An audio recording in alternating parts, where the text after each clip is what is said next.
Well, welcome everyone to today's episode of TMI Advice You Didn't Want. Today we're going to be talking about perspective and how our perspective really can influence what's going on outside of us, inside of us, and really start to create our reality with that perspective. So, in case we haven't met, my name is Karen. And my name is Ashley. And I almost said Karen there. If you Yeah, want to be me, you can. I don't care. it's so funny. It'd be nice to be tall for a day and know what that was like. Oh, it's the best. I don't know how people that are like 5 foot nothing, I don't know how they do anything. Yeah. Well, we have a lot of help from stools or taller people. But Yeah, yeah. anyways, yeah. So I love this topic in so many different ways. And it's kind of like the saying, there's always three truths to every story, right? Because there's probably 10,000, right? If there's 10,000 people watching a scenario unroll, they all have different perceptions of it. Some people are happy, some people are triggered, some people are like, ooh, so it's really interesting. And that's where, like, we've talked about like 9/11 happening, and this guy got a flat tire, and um, then he was late for work and he didn't die, So like we have this perception of, oh, this is bad, and then it turns into good. Or on our last podcast, you talked about Kevin Trudeau, who we've mentioned. If you haven't looked him up, go look him up. For your wishes, your command. Um, and so he got a flat tire, as you were saying on the podcast, and I don't remember this, so I'm just saying what you said. And then he was gifted a free car, or he was gifted Basically, he money. was given a lot of Yeah, money that he could pay yeah, for a new car. Yeah. yeah. And so it's like when bad things happen, like good things come from it. And so like in my situation, I have a lot of bad things, quote unquote, happening to me, but I still am happy and loving my life. I'm still manifesting great income. Well, because Uh, you have a belief pattern around that. Like, that's really important to say because there are a lot of people that are like, oh, when it rains, it pours. And it's like the worst, that's the worst case scenario thought, right? Where you just literally said, and this is your belief pattern, when mhm. bad things happen, it's actually leading me to have a good thing happen. That's your belief pattern. And that's the reason that the quote unquote bad things bring you good things because you have a belief pattern around the fact that no, actually, when something air quote bad happens, really it's something good for me and that I actually need. And so it's all about that perspective, as we said. Yeah. Well, and that's the thing. Like, so a few months ago, like I was needing help. Like I was relying on friends like you to vent. I was relying on friends to like actually help me with like helping me watch my kids and that kind of stuff. And I got to a place where I like my kids came back and they were saying they're being physically abused. We were being stalked by five different people. Like it was just a very messy, toxic situation. We were being trash talked on Facebook, all the things.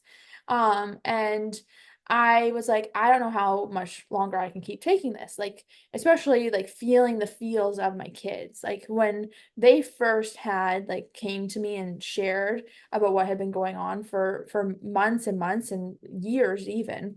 And they kind of finally broke that like um acceptance of it, because before they were accepting it, right? They were Mhm. accepting that this is part of my reality, and we all do this.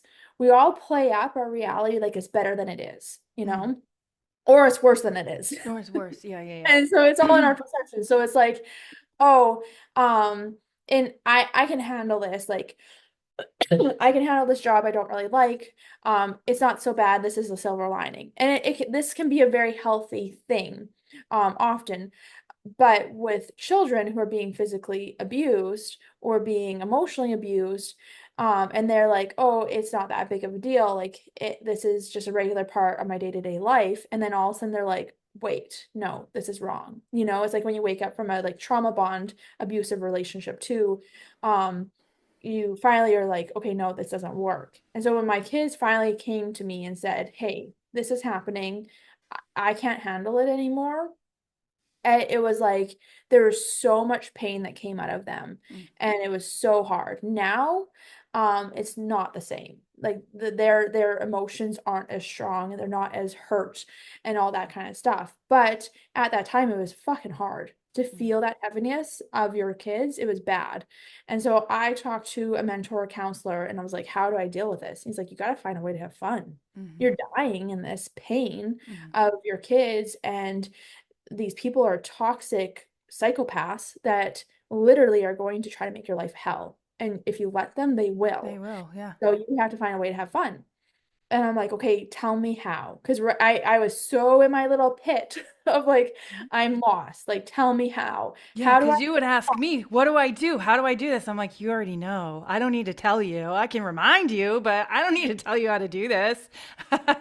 Yeah, and well, and you did say this too, and it was just like, sometimes you have to hear something, like, and like I think too, like when I talk to you or I talk to Derek, I hear you, I talk to you guys every single day, Mm-hmm. so sometimes it takes like more of an outside voice to like hear it a little bit better, because you're not used to it. Mm-hmm. Like if I come and talk to you, I can almost guarantee I know what you're gonna say, or if Mm-hmm. I go and talk to Derek, I can almost guarantee I know what he's gonna say. Mm-hmm. So I was talking to this mentor, and he's like, well, wave. Take selfies. Mm-hmm. Like this guy's stalking you. Mm-hmm. And so when he drives by, take a selfie and a peace sign and ask Yeah. him if you want to send it to I him. remember telling you to do this kind of thing too. I was like, you have to have fun because it's fucking funny. And we would joke about it and like that kind of stuff. And it kind of lightened my mood. And he was like, wave at the X and like all that kind of stuff. And so I started doing that. Like, I think I waved at her like 2 weeks ago or whatever, because I don't see her often. It just so happened that I was driving by the school when she was getting out to pick up the kids because I live right by the school. And we just happened to be at the exact time I'm driving by, she was getting out of her truck. And I waved at her. And oh man, you could tell on her face she did not like it. And I'm like, there was no negative energy whatsoever for me. Like it was all just fun and pleasant and all that kind of stuff. Um, and so we create that reality. And so even though there's lots of bad stuff happening, it was like, okay, but where's the good? What's the good? We found out my middle son has PTSD. Okay, so now we can know how to deal with that. We can actually like start getting some answers. The kids opened up. They're not getting physically abused right now. Like I truly believe that. Like there is a chance that they're being forced to be more secretive, but I don't think so. I think that it broke that, and no longer like that minor, abuse that they were like pinching, where like she would leave nail marks in his arm, but not scar or break skin, and they would go away after 5 minutes, you know, like that is physical abuse. And that's not happening anymore because they said what was happening. So there's always good things that are going to come from it. Right now, um, one of these people is trying to trash our business. I Everything is going as planned. We're flourishing. We're all the things that we want to have happen are having happen. We're opening doors. They tried to make it so we couldn't use the name we wanted. We're incorporated. Like it's just like, like when you're at this level of a frequency, the lower level frequency can't touch you unless you drop down to that level. Mhm. Absolutely. And it's so easy to drop into that frequency of that low level because there is a part of us that has lived there before, right? And so it's easy to go back without even thinking about it, right? Because that was an old habit pattern and it's easy to fall back into it sometimes. I mean, I can look at like my time at the hospital, and I was talking about this on our last podcast, but I think it's so important to talk about because this is the thing that I have to constantly be noticing about myself. When I walk into the hospital, am I putting my little protective bubble around myself where Mhm. the energies that other people are feeling don't have to affect me? Yeah. So I can choose to step into that frequency, and I can choose to feel like crap for the rest of the day because I stepped into that frequency. I can come home, feel beat up. I've felt this way before. Like I have literally come home before and like I feel useless because I'm like I worked so hard in this low frequency, and I sunk to that low frequency level. And so I come home and I'm frustrated, I'm angry, I'm unpleasant to be around. I've been that person. Yeah. Or I can be the person that I've really been rising to be and ask myself, like, how do I want to think and feel today? When I start to notice myself dropping into an old pattern, what do I want to do instead? Because Mhm. I already know, like I said this on the last one, but I really want to emphasize this is so important. I want to know how I don't want to feel, okay? Because if I can't name that thing that I don't want to feel, then I'm not going to change. If I can't name the thing, okay, I don't want to feel XYZ. If I can't Yeah. name it, I can't change it. Mhm. So, first of all, I have to know what it is. Okay, I don't want to sink to a frustrated, overworked frequency. Okay. I know I don't want to feel that way. How do I want to feel though?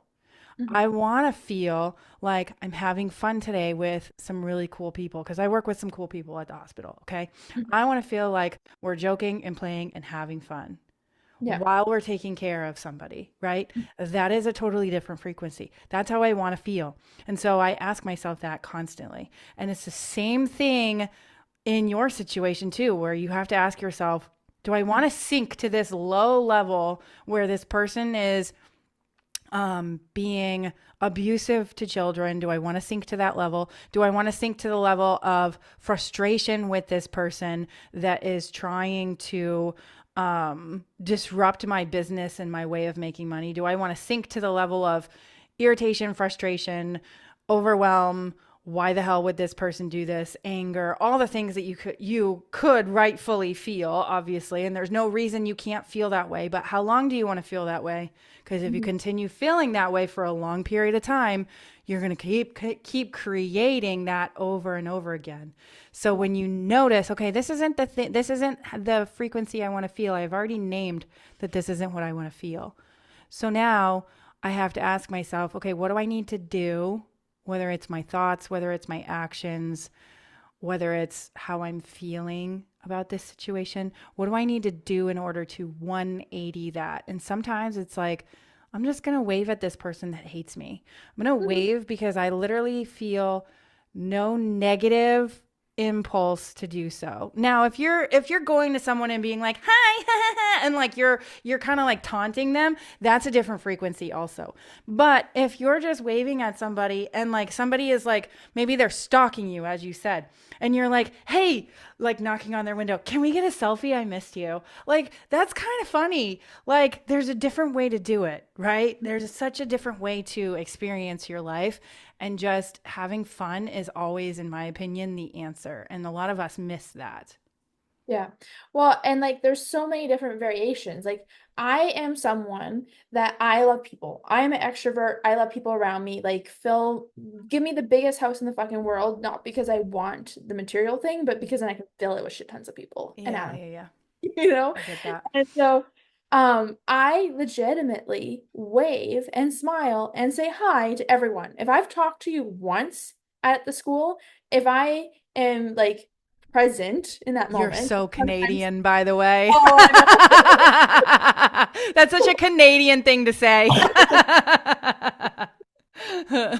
I'm like sometimes I'm not present, sometimes I'm thinking about my thoughts and looking down and like not there. But if I'm present and I see you and I've had any kind of interaction with you whatsoever, or even yesterday. So there's a brand new coffee shop that just opened up in like 3 houses from my house, like right across the street from the school, right across the street from my house, like right there. And a guy was in there and he's a dad to my youngest son's friend. I know his wife. I talk to his wife all the time. He drives a company vehicle, so I knew who he was, and he looks identical to his son. And he walked in, and I said hi to him. He has no fucking clue who I Who am. you are, yeah. And he's like, hi. And then like kept on going, like, Yeah. like, no big deal. And like obviously he's right across the street from his kid's school in his community. So he's probably like, okay, where did I meet that Yeah. person? I don't remember Who is them. that person? Yeah. But it was just like, I know you. And so I'm gonna say hi to you. And that's what I do. And so for me to like wave at her, like I wave at every single person I know. So it's like it's not a normal thing, Like if I was only doing it to her because I was trying to find fun in this or to like make her hate me, like I will be completely honest. The fact that she like literally goes sour in the face when she sees me, especially if I wave at her. Like it is a cherry on top, you know, like I'll be completely She's gonna honest. admit it. It's funny, you know, like, or the other day, like, it was her parenting time, and the youngest, I walked different kids to school. He ran to the fence and he was screaming at me because he was excited to tell me something and he was having so much joy. And I like loved it. And 100%, like, that is, I would love it if it was my kid, another kid, like anything. Like, I want to see that joy. And it was great. And no matter what, like, it's a 10 out of 10 for me. The fact that she was sitting a meter behind him and like looking like she was gonna kill me, you know, it's like it's funny because it's like you are choosing to be miserable. Mm. And it is amusing to me that you have this much hate that you can't let go. Just because of who she is. Like for most people it's sad, but I don't have, I used to feel a little bit of compassion. I don't have that for her anymore. And so yeah, anyways, not really the I point. still have compassion for her because I look at people that experience life like that, and it's like most of the time when we're angry at the world or angry at other people, we're actually angry at ourselves, or we Oh, hate yeah, ourselves. We hate something about ourselves, and we yeah, can't accept that thing about ourselves. everything. That's painful for Oh, anybody. That 100%. is like literally hell on earth when you're living like that. So I look at, because my best experience of this is working with surgeons on a daily basis. Yeah, They scream, they act like children sometimes. And I just look at them with this compassion of, you know what, like they're just working off their current state of awareness. And their current state of awareness says that they hate this thing about themselves, but they don't know that they hate this thing about themselves because they're not aware of it. And yeah. so they're taking it out on other people. And Mhm. so I have so much compassion for that because I'm like, I'm sorry you're living in your hell. Like, Mhm. sorry, friend, that sucks. And I feel ya. I've been there. Yeah. So, Yeah, and I can appreciate that, but yeah. the I'm sorry that you're there part. No, I get that. Really No, I there. get that. I think Yeah. you understand what I mean because Oh, 100%. it's not like I'm sorry, but you chose this, right? Yeah. Like you And chose I it. have the awareness that she's hurting me or attempting to. She's hurting the children and everyone around her because of her self-hatred. You know, Yeah, it's it all comes hurtful. down to that. Like loving yourself is one of the most important and for a lot of people hardest things out there, and it will make or break you. And anything that is an extension of something that you hate about yourself, it hurts even more, Yeah. right? So there's Well, this something is where about that's where shadow work comes in because shadow work is literally where we don't love ourselves. Mhm. I mean, that's it. Like end of story. Like if there's something that we're struggling with, it's because there's some part of us we don't love, and we got to Yeah, keep working on that. yeah. And like obviously there's some part of me because she loathes me. She'd never known me, loathed me before she ever had a conversation with me. So there's some part of me that she hates about herself, Hmm. right? Or she hates that she doesn't have. I don't fucking know. But there's something in there because there's no way to hate me that much Right. otherwise. Right. Um, and then anything that's an extension of me, she also hates. Like our next door neighbor was talking to the kids during her parenting time, and she glared at them and was rude to them. And it's just like you don't even know this person. Mhm. And but it's an extension of me because they're my neighbor and the kids know them because of me.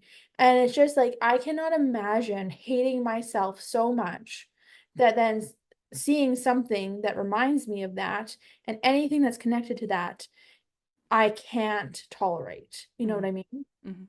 So yeah, Yeah. it's very intense, and that's where like kind of with what we were talking about before, but also just in this sense, like if you're not watching your thoughts, they're literal branches. And so if you have negative thoughts, they grow. Hmm. And if you have positive ones, they grow naturally, Hmm. and you have to work to stop them. Yeah. And so if you naturally, which most of us do, have negative thoughts, you have to work to prune them back. Hmm. And then you have to plant the positive ones and grow those. And you can have this wild jungle of awful erupt if you let thoughts go unchecked, if you let feelings go unchecked. And Yeah. that's where what you were saying before of knowing what you don't want is so important. And like I know you know this and you've talked about this so many times is part of the most important part of growth eventually doesn't involve what do I need to know?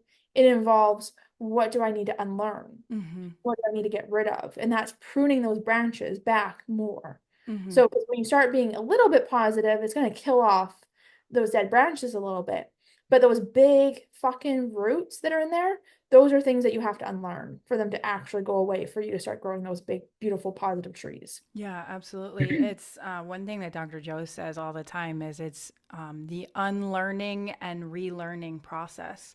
It's Mhm. literally like, in my opinion, this is a daily habit to get yourself into of what is it that I want to unlearn about myself because I had this happen in my past, and we are meaning makers, right? Like we try to put meaning behind everything that maybe there wasn't any meaning behind it, but it just happened, right? Like that's just what was going on. But we're meaning makers. And so a lot of times we have to unlearn those meanings that we put on things. So, like, for example, my husband the other day felt like I was disregarding what he needed, right? Like I was just ignoring him. And I was like, what, why did you think that? I had no idea that I was doing that. What was going on? And he said, you were looking at your watch. And I was like, oh, I'm sorry. That was not what I was going for in that moment. I was just surprised. I remember thinking surprised that my watch was on because I was like, it shouldn't be on right now. And so I was looking at it, but he took it as he was going too slow. And so he needed to speed up. That was his meaning behind it, right? He created that with his perspective, right? And so that for him it doesn't have to be like if he wants to change it, great. If he doesn't, that's also great. Either way, you're going to manifest something with that thought process. But the thought process of, I must be too slow, I'm not interesting enough, is Mhm. definitely a pattern that he knows that he has.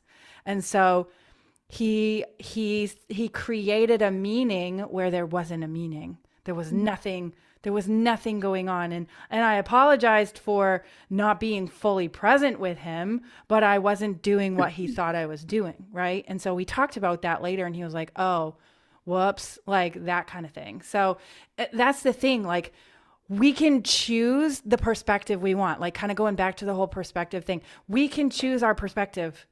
We, even if like 99.999% of our perspective is real from what we see, there's probably another perspective that we can take that can actually be more healthy for us. Because in Mhm. that moment, he could have told himself, you know what, like she actually she normally does try and pay attention to me. She normally is with me on a lot of things. I can let it go that she wasn't in that moment, right? Mhm. Like he could have done that, but instead he was like, I feel like you were just ignoring me. And it's like, oh, I didn't realize that's how it came off. That's not what I was intending at all. So and he was like, oh, okay. Just complete misunderstanding, right? So, Yeah. but in my opinion, those kind of misunderstandings in any relationship is what can create so much turmoil. Like I look at my business partners, like Mhm. well, one of the biggest reasons that I finally went, yeah, I don't want to be here anymore is because there was that story that was being made up. And I was like, I don't really want to be a part of this story anymore. Like this perspective of, I don't even know how to say it, but it's basically like we can all choose a perspective of grace for another person, or we can choose a perspective of, oh, that person doesn't care, or um whatever perspective we want to put in there, right? And at the end of the day, I think when we change our perspective towards a perspective that gives somebody grace, we start to allow more grace for ourselves, first of all, but then it starts to show in our outer 3D reality as well. And so, because we are giving grace, we receive grace. You know, Mhm. same thing in any relationship, husband, wife, boyfriend, girlfriend, business partners, whatever. When we start to give that grace, we also start to receive it as well. Mhm. Yeah. And I think like that little story like highlighted so many things. Like that was that like we're all somehow wired to not be worthy. Like in that Mm, moment, that was the level he was at, and it's so natural for us to go there. And um, the perspective thing, there's always three truths to the hmm situation, and so you guys had two different, completely different wavelengths, and then the third thing, really, in a lot of cases, when interacting with people, like it's one, not letting situations that you can't control affect you, right? And we all do it on different levels. But two, one of the easy things to remember is who is this person? You know, like I have fucking bad days sometimes where I'm not myself.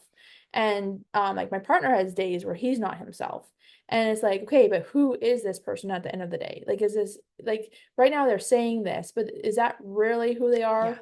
Like, exactly. and like him knowing you. And the same thing with the bad people, like the people that are creating situations that aren't fun.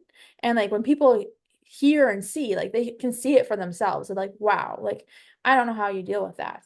And I'm like, I just remember who they are. hmm You put two absolutely miserable people together that hate themselves, like they cannot function on a different wavelength.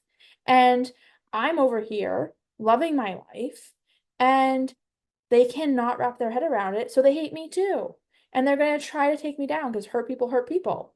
And it's just like that's what there's just some people that are soul vampires or energy vampires, and that's just what they do.